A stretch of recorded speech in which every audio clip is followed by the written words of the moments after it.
nhớ rằng ý trong này trong gì đó trong con trong gì xóa lên cho tụ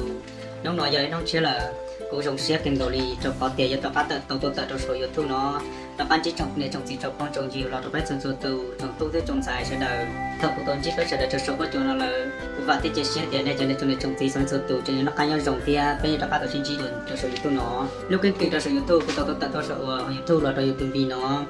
theo của thật sau cái cửa rồi lâu quý tôi bỏ thế chơi phơi bỏ rồi lâu tôi ấy ra YouTube rồi giờ YouTube đi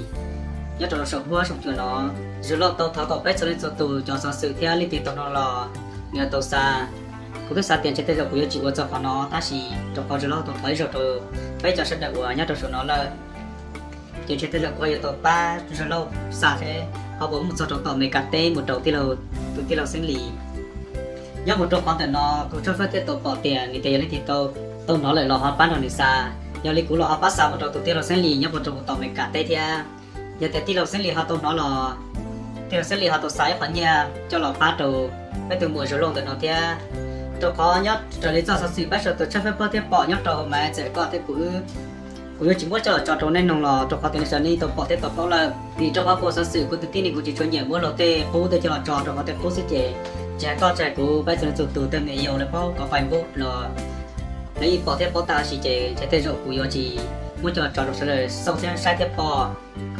ta chỉ cứ là thật sao cho con thì nó cứ là thọ thực tế là sẽ lì thế giờ con tôi nó cũng cho luôn nó là có mua sai khoảng như là phát đồ từ một số lô người nó thế cho con này theo tôi thọ thế cũng nó trở lại cũng chưa phải bỏ mà này cũng thả thì có tí là sẽ lì có thể tôi sai như là trong này nó cụ thể theo tụi cha sở sử cụ thể tao muốn cha tự theo tao có học bài tao học là ba nữ để chỉ cụ cho cái ba nữ tới để chỉ cụ thật thì coi dầu xe sáng nhẹ ba nữ nó mà theo tao khó nếu tới cụ tao hay lên tới thế cụ thể tao hay tao khổ tao con nó cho luôn nó là có bắt xa có san tao san chơi là trên tàu để chỉ cho cái gì thì có san hồi sẽ đến bầu sư sẽ có san mình chỉ sẽ là như dùng để chỉ nó tôi muốn tao này hay để có vũ sư hay tàu sai có hàng tàu thế nó chỉ có đi lâu là có họ tàu nó chắc có tàu sai khoảng như cho là ba từ một số lần từ thế và thế chia sẻ thì con nó là coi như từ ba sản xử lý ta nhớ một đầu cũng cho phép bỏ thế tàu nhận số khó và trong từ một số lần nó nhớ trong từ nó cũng chắc sản xử còn hay trong từ tiêu xử lý là chỉ như nó một chỗ luôn từ tàu xong tới tàu cơ trong từ nó nữa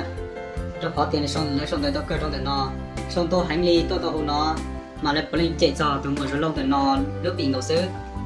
tôi trở tên nhận đây là tôi không là mua họ tôi chạy tiếp họ thì không bị là mua nó cho nên số tôi chạy tiếp thì chỉ tốn tranh cho tiêu xử lý là cũng chỉ to hài trong này là cũng mua chỉ qua dùng thật bây giờ không thể nó một chỗ trong tay của tôi tập khí đây tập bỏ trong tay nó là do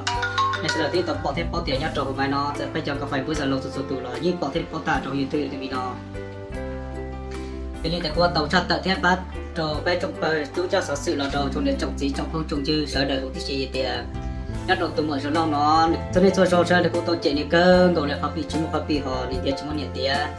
nó cũng tôi cười đi thì chỉ cho luôn tại của hai nó chỉ ra thì của hai trong nữ trong phát thì cũng được tôi hai trở lên trong cái gọi là trong tuần từ lúc sống trong nó tôi còn nó sư họ từ tôi thay chỉ sát thì họ giờ từ số nó từ chặt trở lên từ thế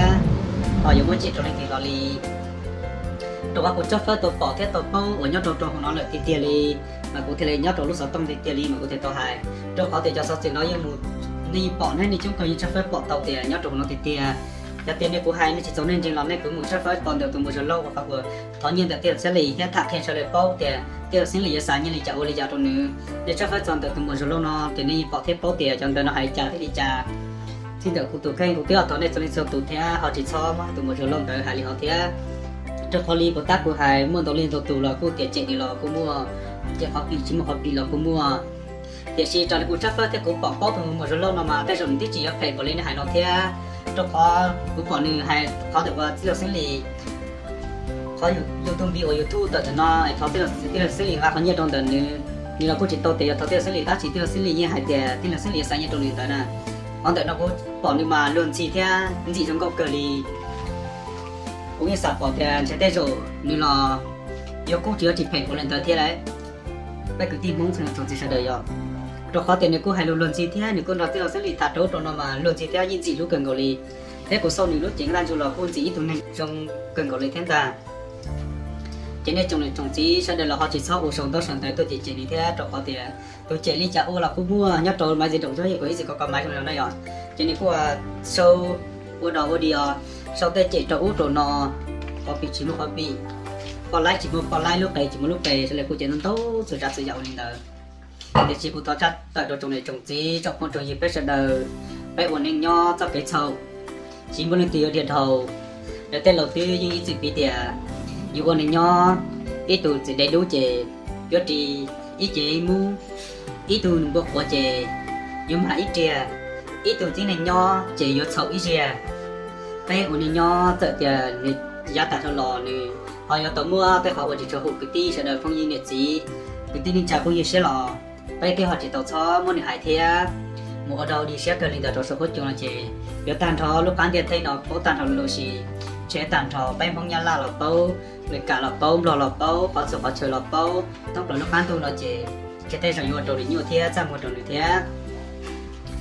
bây trong này trong chỉ sẽ đời nó chỉ sát sai cho đồ cũ đồ có thể cũ là có tốt tại đồ số sự nó đó bây luôn thế sĩ chỉ sẽ thật thế đồ cho nên số tu là giờ chỉ sát sai đi cha đồ có thể bé này nhỏ nhìn chỉ mua nhẹ thế như chơi mua nhẹ như sao thì chơi là chơi đuổi sao thì trong lò chơi đồ chỉ mua lại thôi trong lò thì chỉ mua thế chỉ nó nằm một lần to rồi bạn thấy chỉ chết để bây trong này trong chỉ cho con trò giờ cứ tin đi cha sẽ đời là họ chỉ sát mua bây tụi mình rồi luôn thở hai bữa đầu đi lên đầu thế do lý trời của ta của hai ta thôi lòng thở cho họ tiệt bé ôn nhỏ lên tiền như cho nó sôi rồi trở lên tận ta giờ bé cho tao sai vì bé ôn này bé cho có ta chỉ nó sư bé chỉ có tiền can tụi nãy kỳ bé rồi lấy trả thế bé trở lên số tụ lò bé cho tao lúc xí này tổng thể theo họ tiêu chỉ giao lên nó lò bé không muốn chọn bò chê bé được cá là ốp không ngồi dư là ốp cứ ốp ti ốp đi ốp dầu bé là cá xí lu bé chỉ là cá xí lu chắc là không tua bây giờ liều tụi mình sẽ làm tới nó một bí xả hạt tiền sẽ tao khó chỉ trong này tụi mình sẽ làm tới nó thế rồi giờ lên tụi mình xin được một bí xả lên tới giờ thế dù tao dù tao một cái khối lúa lên tới nhiều xe sắp tới là uống câu uống trong tây lên tới trong này họ là nhiều trên lên một cái con chọc có chê tí một trong là trong chỉ là một bí xả cái dạng tí một trong đầu tiên tụi ta là chê nông tiền tụi tiền là chê ta nó nông tới xưa ít lên nhặt lúc ít lên cho học tua còn là lúc cũ là lúc co ở bị uống dầu là một chỗ ở cứ tí ở cùng ngoài dư vì trong họ phải ôn đi nhót thì cho bọn tàu cá sứ rồi tổng tây chỉ có tiền dùng một tàu đi trà thì phải trồng này trồng tí trồng phong trồng dư sau đây là họ chỉ sót chỉ chơi phải từ mùa rồi lông để nó thế tức là tàu bắc của trồng nữ trong họ tiền này tàu trồng họ cái trồng mình gì giờ ta không lo lại nó phải tiêu chỉ sót chạy được thế của sai này mà đi gì lúc cần gọi lấy thế trên mùa là cũng đã bao nên là cũng cho phạm phong theo chính trị của tụi mình phải lên đó số giờ tụ giờ tới tôi hai lò nhót rằng là của tôi khanh để cũng chỉ sáng tới trả lên tiêu thế mất rằng là của tôi khanh chế của lo chỉ sáng chế này họ cái gì sáng tới số tụ chế này lò của yên tông nhà và nếu lúc truyền thông tới thế của yên nhà số sư hơi thế của yên sau nếu cho chắc sáu sư là nhà chắc lúc tập có kia là con tuổi sáng số tụ sau một thế tuổi xóa sai ta để thế nếu của ấy tụi mình ở trong hai lũ thế con gì lúc cười đi bọn raอยู่từ bị là sư để tiếng gì lúc cười thế của sao tiền của lúc này tụi nhảy sơ giờ thì của lúc này trong xử lý luôn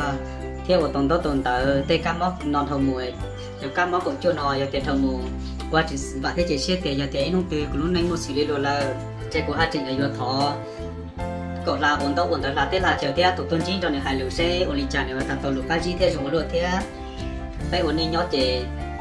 cho ổn nhót trong số có chỗ nào trong tôi tôi báo là chỉ là sáng một chi thế sáng một sai sáng một sau cơ li trong họ tiệt tới số chỗ nó sẽอยู่ถ่ายอยู่ที่ปอดtrong điอยู่ที่nhẹ li lại thế tôi hay lúc ban chiที่chỉ hay tụi con điện là do chỉ nên chùa tới số nó hay lúc xích chè sẽ tiệt tới chỉ nên trong này phải lò phải chỉ tới số nó chè phải thật phải xe bao số chỗ nó ý là nhẹ nhẹ lên thế là nhìn chói lên cơ trong họ tiệt sáng chín chi thế giờ mới chỉ thật số tôi cái của YouTube rồi YouTube đi lò giờ muốn thật số tôi cái của nó có thể khó chờ cái gọi thì chỉ xét thì ý trong phong trồng dư trong này trồng chỉ số lên một đầu số tù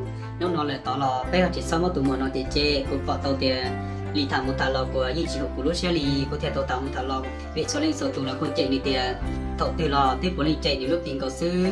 thế chạy tiền đi lúc cái đạt được út đồ nò bây của này nhỏ hơn cái tay nó chạy và dùng sắc cái của nó vào hậu nhưng thì cái yếu tàu là ta mình chỉ thế là cả liệu của chơi nhau lì của là ôn lộ tỏ tê có yếu ví dụ là thì có yếu tàu có trường tới yếu không lo cơ có yếu cậu lá lò thì chỉ chơi cái lô tuôn nông con thì có tia chỉ cả mùa có tia hai tia của tia cậu ít lá thì lò lợi yếu đặc tàu cậu ít lá lò của tia tàu mùa yếu tia chúng ta hãy liền tới thế mà yếu tia là lụa thành những tay không cho qua chơi chỉ biết trong đời trồng tí trong phong trồng yếu sợ đời lò họ chỉ sót chỉ chơi liền tới đầu tiên là cô trợ tiền tỷ như tí lúc bị kẹt sứ lò này lúc bồng tới sứ thế cậu bộ uốn nọ cậu tiểu uốn nọ phải chỉ sau mưa hải liền tới thế đồ khó là phải cũng mua ý ở liền thế sư phải liền là phải cũng mua bị một cầu trong liền thế phải cho chỉ sau mưa chế hoàn tự nó chỉ nhà yếu là hài thì chỉ sợ được con sòng tóc sòng tới thế nhá lên của ta của hài nhá trong thời gian nó này tí bỏ tiền trong tới nó con linh hài này tí lúc biển cầu xứ mà chỉ cho hộp của tiền tàu tháp thì sẽ là bao tiền của tại trong tự nó chỉ lên cái yếu chỉ lên nhận chỉ cái tí phong dư của chỉ chỉ lên tí là li của chỗ thọ thế con tổ thế thì sẽ đời của cậu chỉ sau lên sau là sau chạy lên nữa vì trong khó lên tí là cô một bị nhá một cầu phải chạy lừa là phải giờ tổ sa phải tổ khen tiền phải tí mua liền lừa thế phải là nhà tay phải tí chơi khẩu trong liền thế phải chỉ sau mới lại là chạy lên tới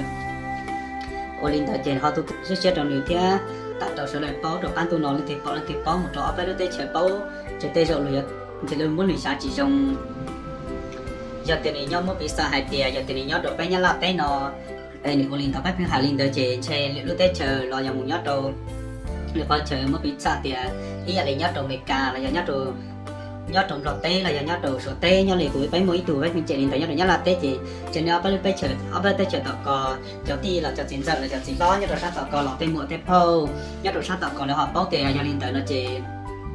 แล้วhọ xả tiền chỉ để chọn bay tay chỉ nhá là chỉ dùng mua tiền thì đủ đủ ngon là cũng sẽ lên tới họ nhớ chọn tay chấm lọc còn lò sẽ là họ mua hàng lên tới đầu tư mua tới chị bây giờ nhá là tay lò bây giờ xả thì từng tới tay chỉ còn chạy vô phải lúa để những mua cho tin thì chỉ trong này còn thì số số thế số trả hành chỉ để chọn bay lò chỉ mua tới xả tiền tới lợi thế chỉ số tay chờ nó lên từ cô vô chủ tổng mua vì đó họ tiền bay ổn định nhá bay thì chủ tổng mua họ cái dùng nhau một chiếc phần ra cái tiền của tổ này nhá giờ tiền bay của lên trong tàn trò xứ chỉ để chọn bay thì